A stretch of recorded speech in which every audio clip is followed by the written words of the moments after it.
दो बहनें अपनी नानी के साथ रहा करती थी।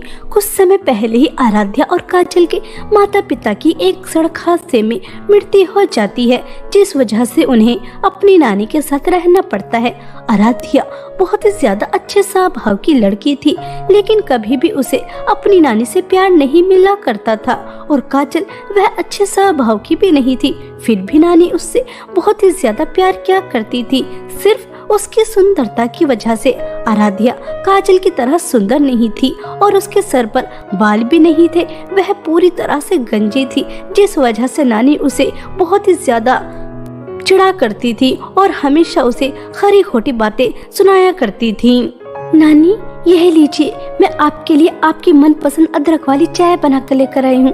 जल्दी से इसे पी लीजिए, मुझे स्कूल जाने के लिए देरी हो रही है। ये है क्या गंजी टकली, सुबह सुबह अपनी मनहूस शक्ल मुझे दिखा देती है। मैंने तुझसे एक बार नहीं कितनी बार कहा है कि सुबह सुबह मुझे अपनी यह शक्ल मत दिखाया कर, लेकिन नहीं, सुबह सुबह मेरे पास आ जाती है। तेरी गंजी टाट देखकर मेरा दिमाग खराब हो जाता है।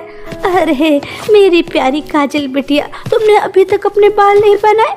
लाओ, तुम्हें स्कूल जाने के लिए देरी हो रही होगी, मैं तुम्हारी सुंदर सी चोटी बना देती हूँ। नानी यार, यह लीजिए, आप मेरे सुंदर बालों की चोटी बना दीजिए। नानी, मुझे कुछ पैसे चाहिए। आपको पता है, मैं अपने सुंदर बालों के लिए हेयर पिन, हेयर बैंड और बहुत सारी चीजें लेकर आना चाहती हूँ।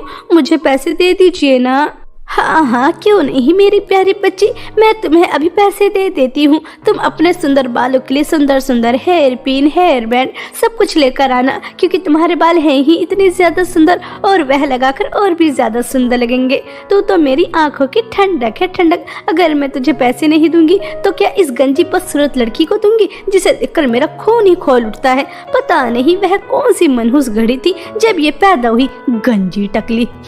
बेचारी आराध्या अपनी नानी के मुंह से यह शब्द सुनकर बहुत ही ज्यादा दुखी होती थी, लेकिन वह कभी भी अपने मुंह से कुछ नहीं कहती थी। अपनी नानी की, अपनी बहन की और बाहर वालों की खरी खोटी बातें सुनकर चुप रहा करती थी और बस अपना काम करती रहती थी। ऐसे ही समय बीत रहा था। स्कूल में एनुअल फंक्शन आने वाला था। आराध्या बहुत हिम्मत कर अपनी नानी के पास जाती है और उनसे कहती है, नानी, मुझे पैसे चाहिए, क्योंकि स्कूल में एनुअल फंक्शन है। सभी को सुंदर सुंदर ड्रेसेस पहनकर जाना है, लेकिन मेरे पास तो अच्छे कपड़े ही नहीं हैं। सभी फटे पुराने हो चुके हैं।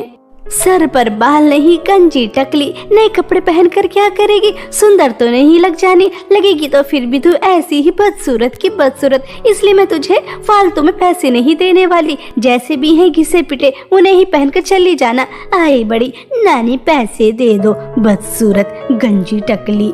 नानी, जल्दी से मुझे 10,000 रुपए दे दीजिए, मुझे पार्लर जाना है। आपको पता है ना, स्कूल में एनुअल फंक्शन है और मुझे सबसे ज्यादा सुंदर दिखना है, इसलिए मैं अपने बालों को स्ट्रेट कराऊंगी और अच्छा से हेयर स्टाइल भी बनवाऊंगी। जल्दी से आप मुझे पैसे दे दीजिए। अरे क्यों नहीं मेरी सुंदर राजकुमारी जैसी दिखने वाली नाती, तुम्हारी सुंदरता को देखकर तो मैं जिंदा हूँ। पूरे गांव में तुमसे ज्यादा सुंदर कोई नहीं। तुम्हें अपनी सुंदरता में 4 चांद लगाने के लिए पार्लर की तो जरूरत पड़ेगी ही। ये लो पूरे 10,000 रुपए और जल्दी से आ जाना, उसके बाद हम शॉपिंग पर भी चलेंगे। नानी तुरंत काजल को 10,000 रुपए निकाल कर दे देती हैं और बेचारी आराध्या को खरी खोटी बातें सुनाकर भगा देती हैं। आराध्या को बहुत दुख होता है और वह बहुत रोती है।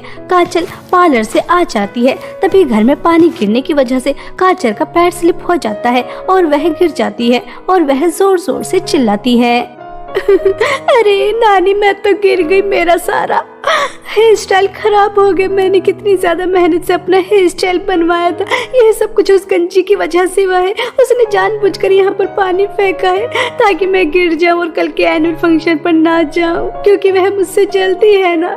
नानी देखिए, उस गंजी टकली ने क्या किया मेरे साथ।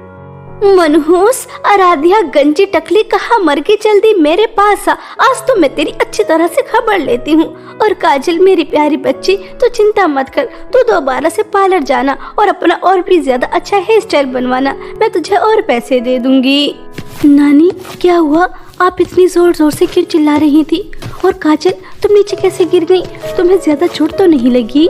मनहूस, ज्यादा ड्रामा करके दिखाने की जरूरत नहीं है। मैं तेरी चाल अच्छी तरह से समझ रही हूँ। यह बाल मैंने धूप में सफेद नहीं किए। मैं तुझे अच्छी तरह से जानती हूँ। यह सब कुछ तूने जानबूझकर किया है ना। तूने जानबूझकर फर्श पर पानी गिराया था कि काजल नीचे गिर जाए और वह कल एनुअल फंक्शन पर ना जा सके। लेकिन तेरा यह प्लान कामयाब नहीं हुआ। अगर तू शक्ल की अच्छी नहीं है, कम से कम दिल को तो सुंदर बना ले। यह जो तूने काजल के साथ किया है ना, उसकी सजा तो तुझे मिलेगी। रुक, तुझे तो मैं अभी बताती हूँ।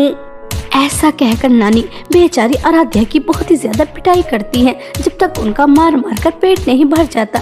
यह सब देखकर काजल बहुत ही ज्यादा खुश हो रही थी। आराध्या रोते हुए अपने रूम में चली जाती है।